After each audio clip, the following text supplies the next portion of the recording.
বন্ধুরা, একবার এক গুরু নিজের শিষ্যদের উপদেশ দিচ্ছিলেন। তিনি বলছিলেন যে কখনো কখনো আমাদের এই জীবনকে মনে হয় একটি জটিল ধাঁধা। সমস্ত দিক দিয়ে সমস্যা আসতেই থাকে, আর তখন আপনি এটা বুঝতেই পারেন না যে সামনের রাস্তাটি কি বা কেমন। এই অবস্থায় আপনি ভাবেন যে খুশি এবং সফলতা কোথায় লুকিয়ে আছে। কিন্তু কেমন হবে যদি আপনাকে কেউ বলে যে খুশি ও সফলতা এতটা দূরে নেই? কেমন হবে যদি আপনি এটা শিখে নেন যে নিজের জীবনের সমস্যার মুখোমুখি আপনি কিভাবে করবেন, আর যে কোনো পরিস্থিতিতে খুশিতে কিভাবে থাকবেন? আজ আপনি এটাই শিখতে চলেছেন। আসলে আমাদের জীবনের নিয়ন্ত্রণ আমাদের হাতের মধ্যেই থাকে। এটা হলো আমাদের কর্ম ও চিন্তা ভাবনা, যার জন্য আমরা খুশি ও দুঃখী হই। আমরা নিজেদের বিচারের মধ্যে পরিবর্তন এনে নিজের জীবনকে সম্পূর্ণভাবে বদলাতে পারি। যেমন একজন মূর্তিকার নিজের কল্পনা ও কলাকৃতির মাধ্যমে একটি সাধারণ পাথরের টুকরোকে একটি সুন্দর মূর্তিতে বদলে দেয়। ব্যাস, শুধুমাত্র এইভাবেই আমরাও নিজেদের চিন্তা ভাবনা ও কর্মের মাধ্যমে নিজেদের জীবনকে সুন্দর ও আনন্দময় করে তুলতে পারি। তাহলে আপনারা সবাই কি তৈরি এই পরিবর্তনকে অনুভব করার জন্য? আপনি কি নিজের সমস্যা কি সেটা জেনে বুঝে তার থেকে মুক্তি পেতে চান? যদি হ্যাঁ, তাহলে আমার এই কথাগুলিকে শেষ পর্যন্ত শুনুন। একটি মানুষের জীবন হলো তার বাস্তবের রূপ। যেটা তার সামনে রয়েছে সেটা হলো তার সত্য। কেটে যাওয়া কাল এবং আগামী দিনে আসতে থাকা কালও আপনার আজ হতে পারে না। যেটা কেটে গেছে সেটা চলে গেছে, সেটা হলো আপনার কেটে যাওয়া কাল। আর যেটা আগামী দিনের কাল সেটা তো এখনো আসেইনি। তাহলে সেটা আপনার আসল সত্য কিভাবে হতে পারে? এই জন্য আপনার সত্য হলো আপনার আজ। আপনাকে যা কিছুই করা উচিত সেটা আজকেই করতে হবে। এখন একটু ভাবুন, আমরা নিজের কেটে যাওয়া কাল এবং আগামী দিনে আসতে থাকা কালকের জন্য নিজের আজকে কেন ঝুঁকিতে ফেলব? আসল কথা হলো, যদি আমাদের আজকের সময়ে কোনো সাথী বা আপন কেউ থাকে, তাহলে সেটা হলো আমাদের মস্তিষ্ক। মানুষ নিজেকে নিজের মস্তিষ্ক থেকে কখনোই আলাদা করতে পারে না, আর না তো নিজের চিন্তাভাবনা থেকে আলাদা করতে পারে। কিন্তু হ্যাঁ, নিজের চিন্তাভাবনাকে পরিবর্তন অবশ্যই করতে পারে। আমরা আজ যা কিছুই, সেটা হলো আমাদের একটা নতুন রূপ। এখন আপনি আগেকার সময়ের লোকের মধ্যে নিজের দাদু ঠাম্মাকেই দেখবেন। তাদের চিন্তাভাবনা ও আজকের মানুষের চিন্তাভাবনার মধ্যে আকাশ পাতাল পার্থক্য। মানুষের মস্তিষ্ককে এই প্রকৃতি প্রগতিশীল, অর্থাৎ সামনের দিকে এগিয়ে যাওয়ার মতোই তৈরি করেছে। সময়ের সঙ্গে পরিবর্তন হওয়ার ক্ষমতা প্রদান করেছে। কোনো মানুষ জীবনের আজ যা কিছুই, সেটা হলো তার বিচারের জন্য। তার জীবনের সমস্ত অনুভব তার চরিত্র ও মানসিকতাকে তৈরি করার মুখ্য কারণ। এই জিনিসটাই হয়তো তার দুর্বলতা হিসাবে প্রমাণিত হতে পারে, নয়তো তার সবথেকে বড় ক্ষমতা। আমাদের বড়রা সবসময় এটাই বলতেন যে লোভ খুবই খারাপ একটা জিনিস। কিন্তু এই লোভ আসলে কি? এটা হলো আমাদের চিন্তা ভাবনারই একটা ফসল। এটা আমাদের অন্তরের একটা ভাবনা, আর যদি আমরা চাই তাহলে এটাকে নিজের মস্তিষ্ক থেকে বিচ্ছিন্নও করতে পারি। এই যে একটি ইচ্ছা, এটাই হলো আমাদের জীবনের সমস্যার সবথেকে বড় কারণ। পরস্পর বিরোধী ইচ্ছা সমস্যা ও দুঃখ নিয়ে আসে।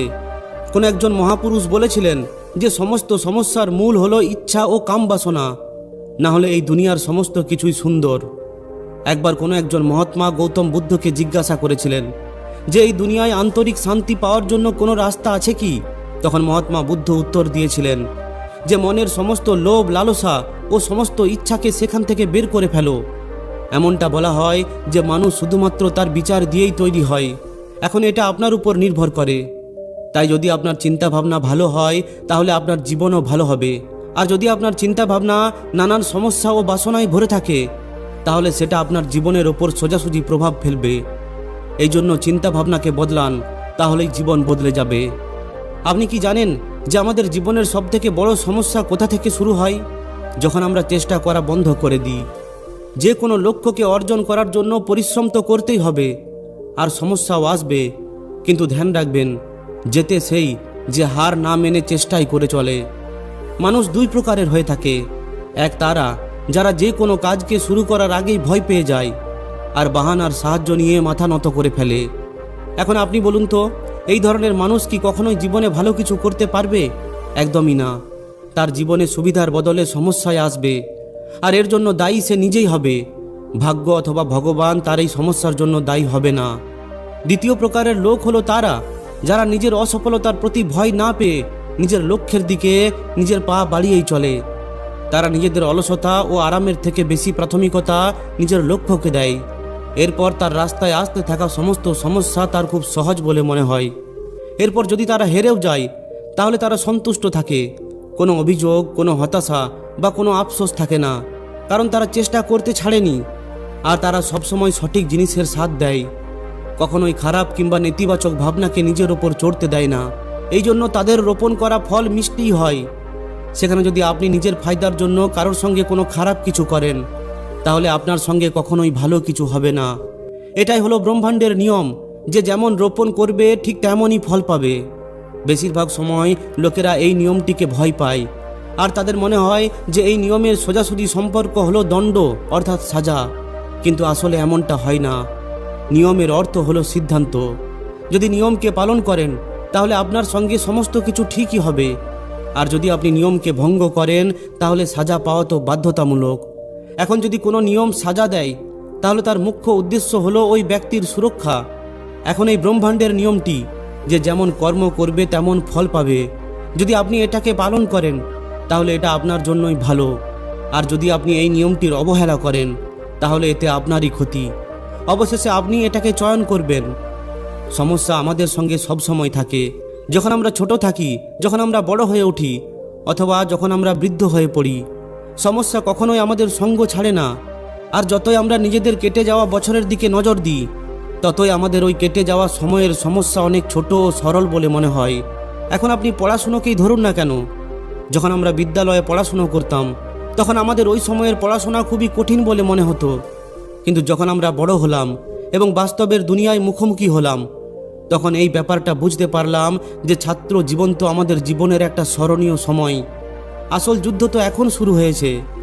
আপনি কি এটা জানেন যে এমনটা কেন মনে হয়? জীবনের কঠিন সময় পেরিয়ে যাওয়ার পর ওই কঠিন সময়কে কিংবা ওই সমস্যাকে কেন এত সহজ বলে মনে হয়? কারণ ততদিনে আমরা ওই সমস্যার গভীরতাকে বুঝে ফেলি, তাতে অভ্যস্ত হয়ে পড়ি। যদি আবার আমাদের ওই একই সমস্যার মুখোমুখি হতে হয়, তাহলে আমরা নিজেদের পুরনো অনুভবের কারণে আরও ভালোভাবে এবং আরও চতুরতার সঙ্গে তার মুখোমুখি করতে পারবো। হঠাৎ করে সমস্যা আসার ফলে ভয় পেয়ে যাওয়া একটা সাধারণ ব্যাপার, কিন্তু আমাদের এখানেই নিজেদেরকে সামলাতে হবে। যখন আমরা ভয় পাই, তখন আমরা ভুল করে বসি। এই জন্য নিজেদের মস্তিষ্ককে নিয়ন্ত্রণ করা এবং তার মধ্যে চলা বিচারকে বোঝা খুবই জরুরি। যদি আপনি এই বাধাকে পার করে ফেলেন, তাহলে ধরে নিন আপনার সমস্যা শেষ হয়ে যাবে। মানসিক স্থিরতা সবথেকে বেশি গুরুত্বপূর্ণ, কারণ খারাপ সময়ে আপনার মধ্যে খারাপ পদ্ধতি আপন করার বিচারও আসে, কিন্তু এই বিচারের ওপর লাগাম লাগানোই হলো আসল পরীক্ষা। যদি আপনি নিজের সমস্যার দোষ অন্যের ওপর চাপিয়ে দেন, তাহলে কখনোই আপনি ওই সমস্যা থেকে বের হতে পারবেন না। জীবনের অর্ধেকের বেশি সমস্যার মুখ্য কারণ হলো এটাই যে মানুষ নিজের মস্তিষ্ককে সঠিকভাবে নিয়ন্ত্রণ করতে পারে না। কেউ একজন ঠিকই বলেছেন যে আপনি সবথেকে বেশি ধৈর্যশীল থাকতে একজন ধৈর্যহীন মানুষের সঙ্গে থেকেই শিখতে পারেন। যদি আপনি তার ধৈর্যহীন স্বভাবের সঙ্গে নিজেও নিজের ধৈর্যকে শেষ করে ফেলেন, তাহলে আপনি ওই পরিস্থিতির মুখোমুখি কিভাবে হবেন? ঠিক এই ধরনেরই সম্পর্ক আমাদের এবং আমাদের সমস্যার সঙ্গেও হয়ে থাকে। খারাপ পরিস্থিতির সময় যদি আমরা নিজেদের মস্তিষ্কের নিয়ন্ত্রণ হারিয়ে ফেলি, তাহলে আমরা নিজেদের জীবনকেই কঠিন করে তুলব। এই জন্য মস্তিষ্ক এবং বিচারের উচিত ভারসাম্য সবথেকে বেশি গুরুত্বপূর্ণ। এখন বোঝা যাক ব্যক্তিগত স্বাধীনতার অর্থ কী, আর এটা আমাদের সমস্যাকে সমাধান করতে কিভাবে সাহায্য করতে পারে।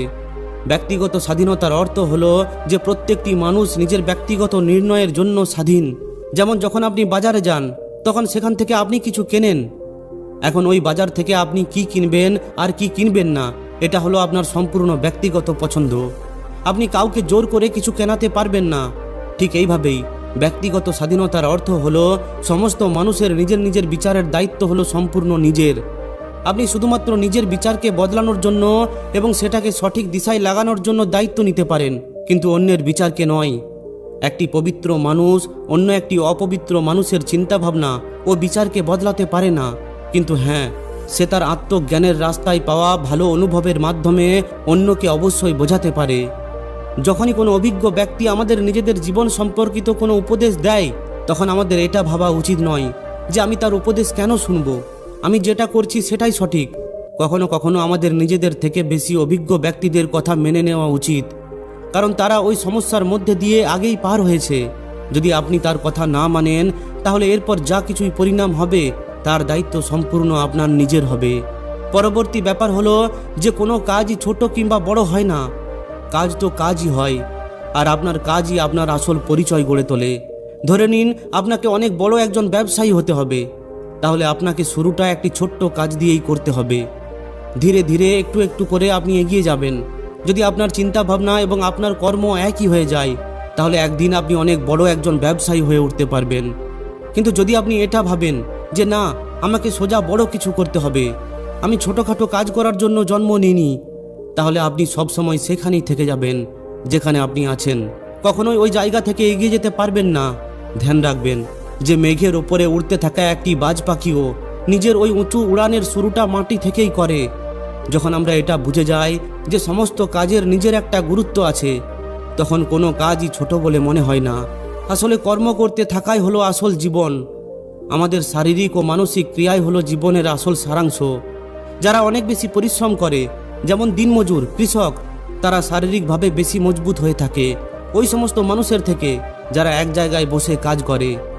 এইভাবেই যে সমস্ত মানুষ বেশি মানসিক কাজকর্ম করে এবং জীবনের সমস্ত সিদ্ধান্ত অনেক চিন্তা ভাবনা করে নেয়, তারা অমর হয়ে যায়। তাকে তার বুদ্ধিমত্তার জন্য মরার পরেও মনে রাখা হয়।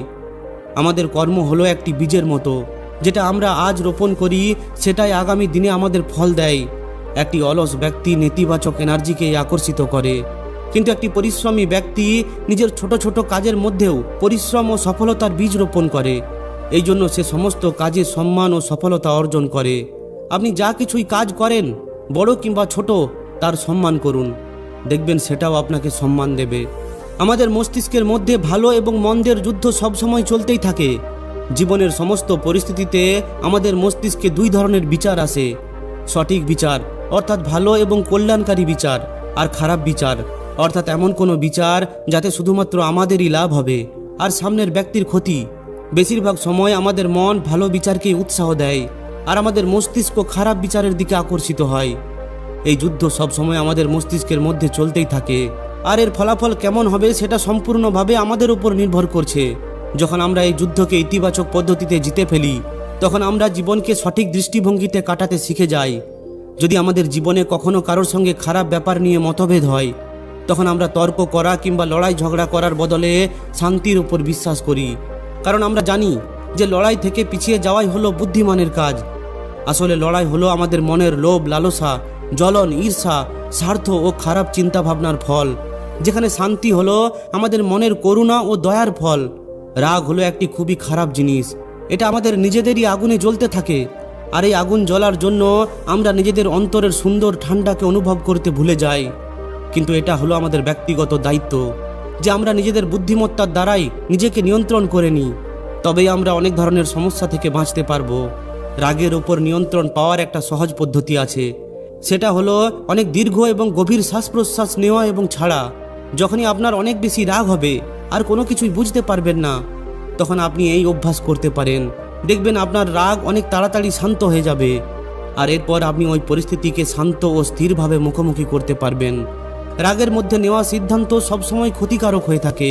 এই জন্য নিজের রাগ থেকে বাঁচুন এবং নিজের জীবনের গুরুত্বপূর্ণ সিদ্ধান্তগুলিকে এই রাগের আগুন থেকে বাঁচিয়ে রাখুন, কারণ রাগ সবসময় নিজের মূর্খতা থেকেই শুরু হয় আর আফসোস দিয়ে শেষ হয়।